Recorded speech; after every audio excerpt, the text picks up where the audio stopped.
Morbi ceramic ઉપર ફરી એક વખત જે જીએસટીના દરોડા છે તે જોવા મળી રહ્યા છે।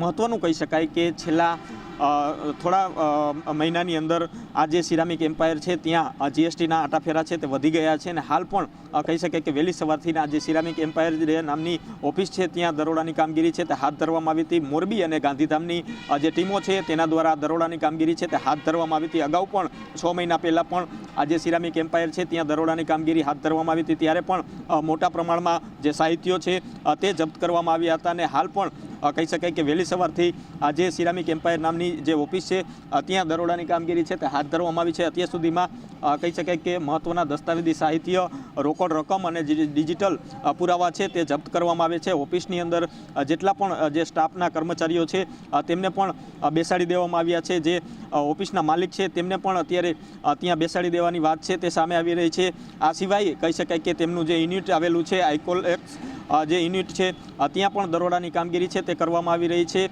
મોરબી અને જે ગાંધીધામના અધિકારીઓ છે તેમના દ્વારા સતત કહી શકાય કે આ જે ફેક્ટરી અને જે ઓફિસ છે ત્યાં વહેલી સવારથી દરોડાની કામગીરી છે તે હાથ ધરવામાં આવી છે।